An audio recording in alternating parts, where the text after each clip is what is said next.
I rise on behalf of the Honourable Susan Carter to move this item, private members' business item number 512.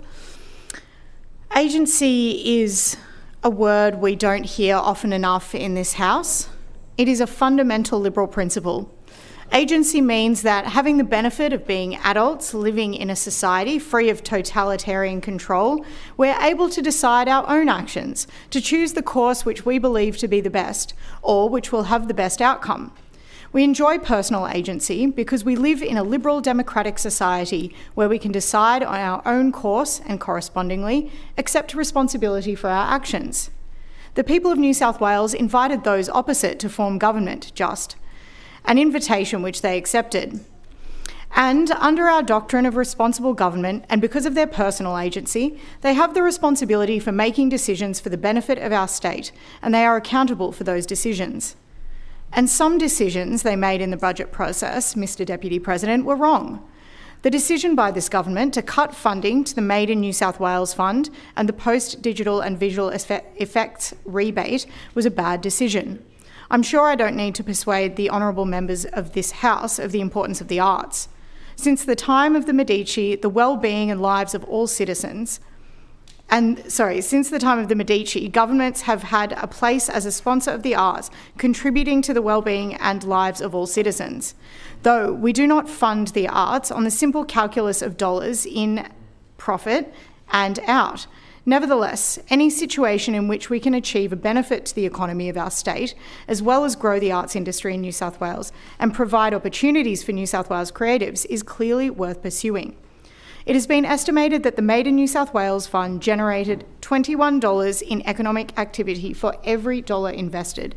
It attracts blockbuster screen industry projects to New South Wales, including films such as Thor, Love and Thunder, Furiosa, and the new Planet of the Apes sequel. In doing so, it brings jobs and investment into our state. It also allows creatives within New South Wales to grow their craft and to learn from the world's best, such as Chris Hemsworth and George Miller. And this program means that we have been able to export our art to the world.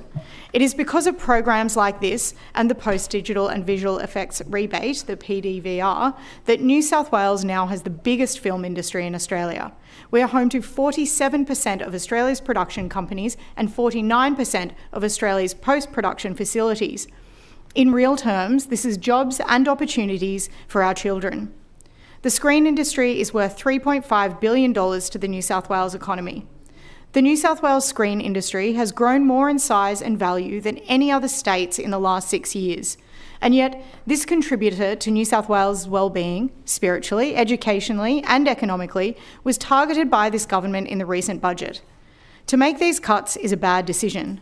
Bad for the economy and bad for the culture of our state, and bad for the opportunities of our young creatives. Many of them are my friends. And in the words of the Honourable Minister for the Arts, it's bad for human rights, as culture is a human right.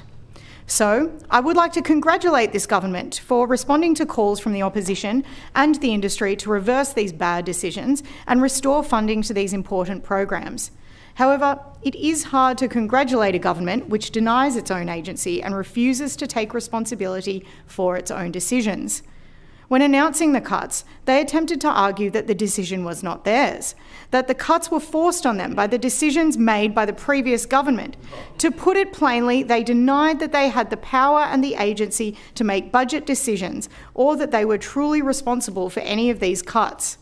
Well, their hands were not tied by us when they cut the Creative Kids vouchers, or axed the regional seniors travel vouchers, or cut 30% from the budget of Destination New South Wales, or cancelled the Beaches Link project, or raised Opal fares and the bridge toll.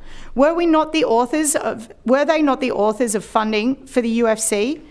Were they responsible for axing Noel? Why then will they not take responsibility for being the author of these cuts? Because they are the government. They have been invited to make the budget decisions by the people of New South Wales. They have the agency, it cuts close, and they have the responsibility. They made the decision to cut funding to Made in New South Wales and the PDVR FX rebate. We did not. In fact, we had stated our commitment to continue these programs. The arts are the fuel for the soul, as the Honourable Susan Carter reminds us.